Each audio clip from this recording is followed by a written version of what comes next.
Demos, a Greek word for people, and kratos, or kratos, I don't really know, another Greek word for power.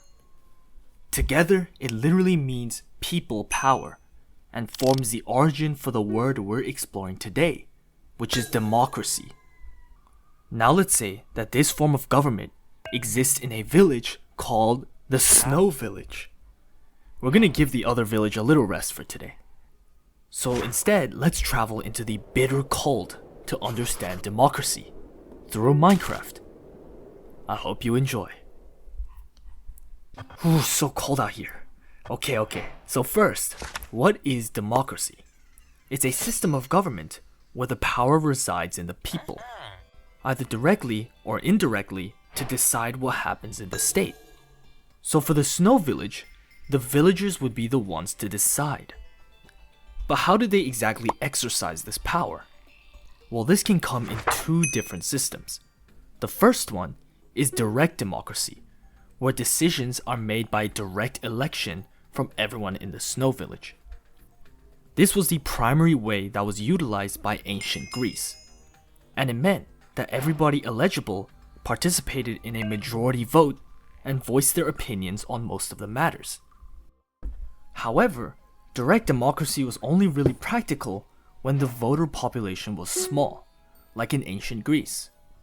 But nowadays, like in the Snow Village, there are just too many villagers that calling every single person to vote on every single matter wouldn't be very productive at all.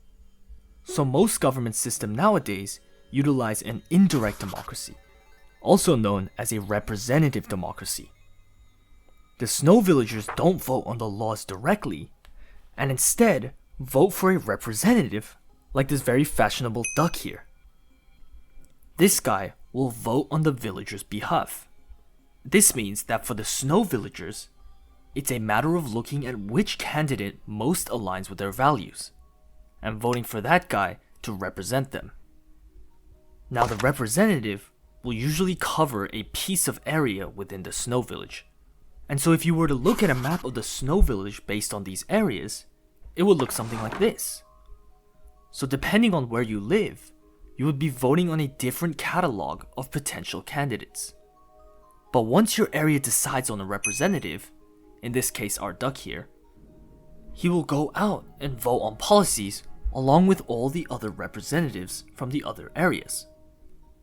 Okay, but what if the duck goes out and starts to stray away from what he originally promised? Well, this is where frequent elections are important. If the duck doesn't do what the people expected, well, they're not gonna vote him for the next election. So if he wants to stay in power and keep his job, he has to follow through with his promises. So with the power to vote given to the people of the Snow Village, what are some of the benefits that democracy brings? Well, for one, the power to vote holds the government accountable. As I said before, our duck representative is held accountable by the very people that voted him in the first place. This also means that the government will have to be more transparent, because they have to cater to the people. Another big part of democracy is the idea of checks and balances.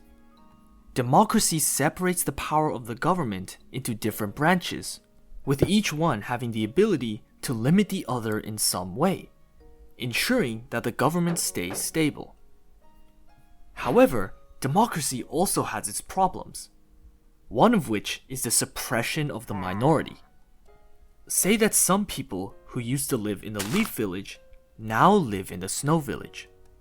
The Snow Villagers don't really like these Leaf Villagers, and so they vote in representatives that are publicly and actively against the Leaf population in the Snow Village. This is technically allowed because the majority, which is the Snow Villagers, voted it all in. But eventually, the standard of living for the Leaf Villagers will become less and less ideal, which obviously is a very big issue. So a solution that the Snow Village implements is establishing a constitution, which outlines certain rights that cannot ever be taken away from any person who lives in the Snow Village. And this new system is called a constitutional democracy. Now, one last drawback I want to go over is democracy's slower rate of decision making. Due to the amount of voting and checks and balances needed behind every decision and law, democracy can be a lot slower to make a move when compared to other systems. And if the snow village is in the middle of a crisis, this slowness becomes much more evident. And that's all I have for you guys today. Hopefully you learned something new. Democracy is way more common than some of the past concepts I've made, so it may be a bit different in how I presented it. Anyways, best of luck with your studies, and right now I have finals, so best of luck to me for my studies, and bye bye.